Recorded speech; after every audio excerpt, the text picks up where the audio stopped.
500 000 pour donner à Dieu. Regardez la suite.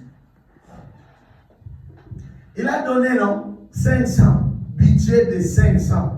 Mais regardez la conséquence. À Gabaon, l'Éternel apparut en songe à Salomon pendant la nuit. Dis-moi, est-ce que ça avait tardé pour que Dieu vienne apparaître? C'est que pour que Dieu apparaisse, c'est qu'il a frayé un chemin dans le ciel. C'est qu'il y a une écluse. Parce qu'il ne peut pas quitter le ciel sans une écluse. Donc il ne peut pas quitter le ciel pour venir te visiter sans qu'il ouvre le ciel. Oh mon Dieu, mon roi. Amen. Mais, qu'est-ce qui a fait que Dieu puisse apparaître? Quelle était la cause? Répondez, non? À cause des offrandes. À cause des 1000 holocaustes. 500 000 pour Dieu. Est-ce que Dieu va dormir aussi tranquille? Donc, ça va bouger aussi sur le trône. Donc, vous savez, hein, l'Esprit de Dieu habite en l'homme. Quand quelque chose te bouge, ça le bouge aussi. Quand quelque chose te donne de la joie, ça le donne aussi de la joie. Quand quelque chose te rend triste, ça le rend aussi triste. Parce que l'Esprit de Dieu habite en nous. Donc, devant l'offrande, même moi, le pasteur, là, je ne peux pas me taire. Je bénirai celui qui nous bénira aussi. On ne peut pas se taire. Même si le pasteur ne bénit pas la personne qui veut nous donner 500 000. Mais toi, tu le béniras. Vous comprenez? Il y aura un bruit de la bénédiction. Je déclare et je crée un bruit de bénédiction sur ta vie. Que celui qui soutient cette œuvre, que l'Éternel le bénisse. Que Dieu crée un bruit de milliards dans sa vie au nom de Jésus. Que Dieu te donne des millions de milliards. Vous refusez cela, que cela soit libéré dans la vie au nom de Jésus Nazareth. L'Éternel va apparaître. Écoutez, vous savez pourquoi des gens, je comprends aujourd'hui. Je commence à comprendre un mystère. Pourquoi Dieu n'apparaît pas à beaucoup de gens dans l'église. Vous êtes d'accord avec moi? Salomon n'a donné que l'offrande. Qu'est-ce que Dieu a fait? Il va ouvrir le ciel pour descendre, apparaître à Salomon dans les songes. C'est pour ça que des fois nous voyons des gens rêver. Mais ce que vous rêvez là, ça ne s'accomplit pas. Il y a un problème. Posons-nous cette question, est-ce que Dieu entre dans tes songes ou pas? Est-ce que tu entends la voix de Dieu dans tes songes ou pas? Ou c'est des films, des dessins animés que tu vois? Ou c'est des choses de la subconscience, tu as vu des choses, ça se reproduit quand tu dors comme ça. Mais est-ce que Dieu, vous savez, hein, j'ai envie de parler de Jésus comme cet homme-là. Tu sais que si cet homme-là t'apparaît, écoute, dans le songe, il a ouvert déjà la voie des songes en toi. Non, vous ne croyez pas ces choses. Vos songes là touchent où? Parce que tous les jours tu dors et tu rêves que ta famille. Il faut rêver le ciel. Mais regardez, j'ai compris que l'offrande peut amener, provoquer un impact aussi dans les songes. Vous comprenez? L'offrande. Il n'a pas donné quelque chose de superflu. 500 000, ce n'est pas superflu. Hein? J'imagine que peut-être c'était la bourse que son père David lui avait laissée. Mais lui, il va aller sacrifier ça à l'Éternel. Oh mon Dieu, quel départ. Je suis en train de déclarer. Je suis en train de déclarer un nouveau départ pour tout un chacun en 2025. Amen. La même manière qu'on finira cette année, ce n'est pas la même manière qu'on a fini les autres années sur cette terre. Quelqu'un n'est pas dans cette église pour dire amen. Tu ne finiras plus. À cause de ces révélations, puisse impacter ta destinée. Changeons notre façon de donner à Dieu. Vous savez, il y a des choses qu'on peut les provoquer qu'en donnant.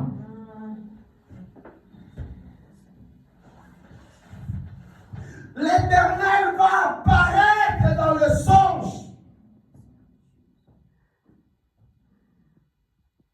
Pendant la nuit, et Dieu lui dit, demande-moi ce que tu veux, je te donnerai. C'est comme si Dieu va lui donner un chèque blanc. Entre guillemets, analysons les choses. C'est Dieu qui dit à Salomon, non, demande-moi ce que tu veux et je te non, écoutons, que chacun reste impeccable. Tu connais tes problèmes, non? Tu connais tes problèmes. Tu connais tes problèmes, nous connaissons nos problèmes. Il dit, demande-moi ce que tu veux. Frère Kofi, ça voulait dire quoi? Tu auras fait, tout ce que tu diras, tu seras donné, je ne sais pas. Demande-moi ce que tu veux. Oui. Il suffit de demander.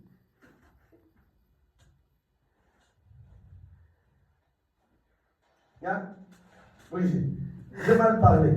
Demande-moi ce que tu veux, Salomon. Bon, on peut maintenant mettre Imani Salomon. On peut dire Brigitte Salomon.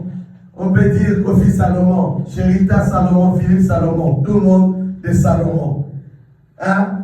Après l'offrande des sacrifices, Dieu te dit, demande-moi ce que tu veux.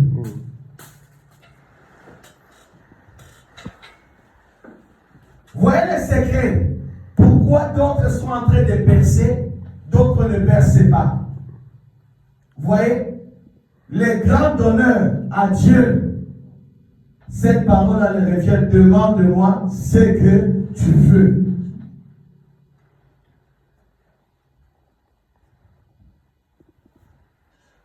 Demande-moi, Salomon, ce que tu veux. Tout ça là, pour soutenir l'œuvre de l'Éternel, Gabaon. 500 000. Dieu regarde. Il n'y a jamais eu depuis le commencement un homme comme toi qui as donné ça. Et il n'y en aura même pas. Il n'y en aura même pas. C'est Jésus qui a défié Salomon. Il a dit aujourd'hui, il y a plus que Salomon. Moi, je vais donner mon sang. Salomon n'avait pas donné son sang. Mais moi, je vais donner. Il n'y a que Jésus qui a défié Salomon. Il dit, moi, je vais donner mon sang pour toute l'humanité. Mais le sacrifice là était que pour Salomon lui-même. Jésus va défier. Aujourd'hui, il y a plus que Salomon. Il y a plus que Salomon. Demande-moi ce que tu veux. Bien-aimé, c'est dans les offrandes que tu peux toucher le trône de Dieu facilement. C'est dans les offrandes que tu peux être impacté. Retenez ce message. C'est dans les offrandes que ton ministère peut changer de dimension. Quelqu'un ne m'a pas compris. C'est dans les offrandes que des miracles se produisent. Quelqu'un ne m'a pas compris. Dans les offrandes, se cache aussi la fécondation. Mon Dieu, mon roi. Dans les offrandes, se cache l'élévation. Il a dit, il y a plus que Salomon. Les offrandes de Salomon ont fait descendre Dieu. Mais Jésus, il a dit, je suis la totalité de Dieu qui était descendu en Salomon. Amen. L'offrande, lorsque cette femme va prendre le parfum des grands prix, le déverser sur Jésus, Jésus a dit, on parlera de cette femme. On parlera de cette femme dans toutes les générations. Amen. Vous croyez que c'est les hommes qui parlent quand nous faisons des grands gestes? Même le ciel en parle aussi. Dans les offrandes, se cache aussi notre guérison. Amen. Arrête-toi un peu. Oh, c'est ma tante. C'est mon oncle qui a bloqué. Non.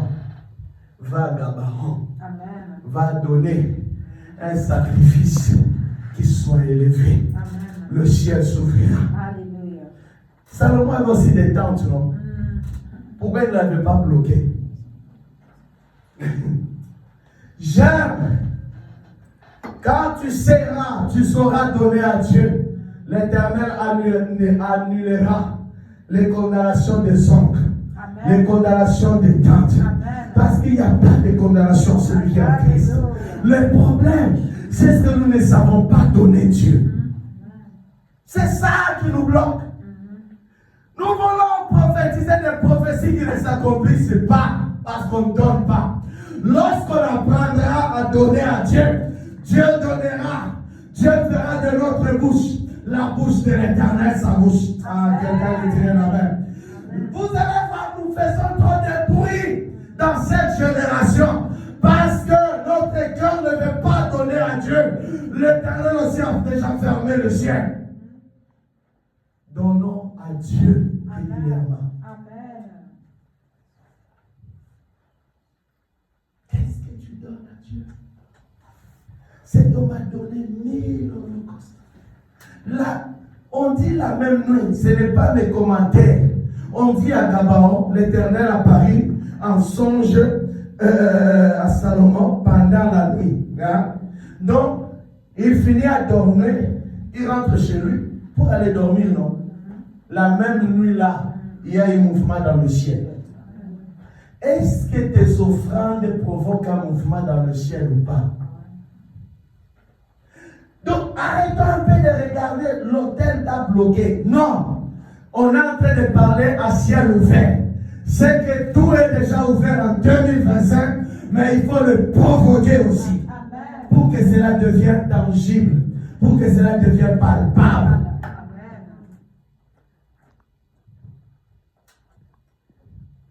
Il faut provoquer.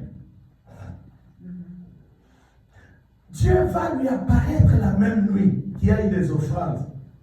Que chaque fois, tu feras un sacrifice qui est un mouvement dans le ciel. Amen. Qui est un mouvement dans le ciel.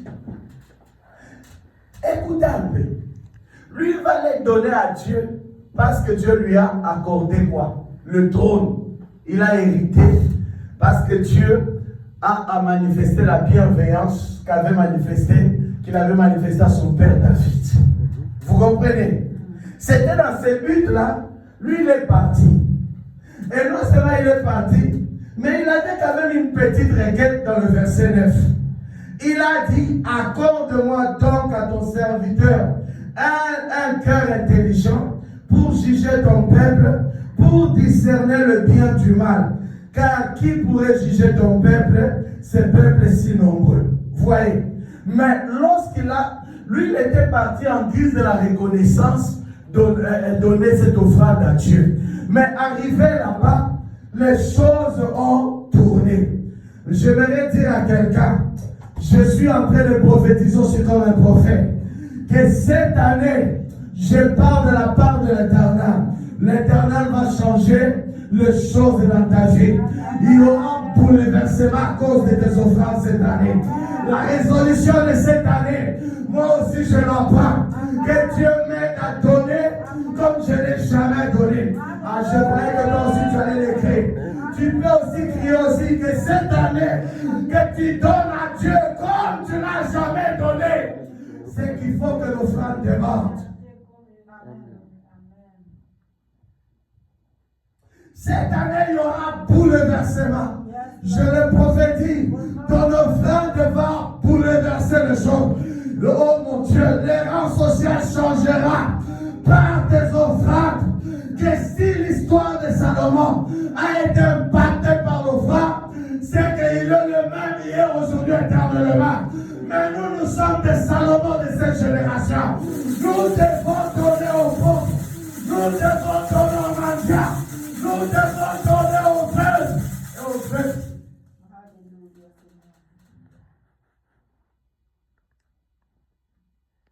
la même Bible dit que l'Éternel agit par rapport à la motivation de ton cœur. Amen. Ton cœur est motivé à quoi? C'est ça. Dieu d'abord. Cherchons d'abord l'intérêt de Dieu. C'est ça. Nous négligeons les sacrificateurs dans l'église. Nous négligeons les anciennes dans l'église. Nous ne les nourrissons pas. Comment nous serons forts pour prêcher? Cette église, c'est parce qu'elle est négligée. Dieu a déjà béni, frères et sœurs. Qui Dieu n'a pas béni ici?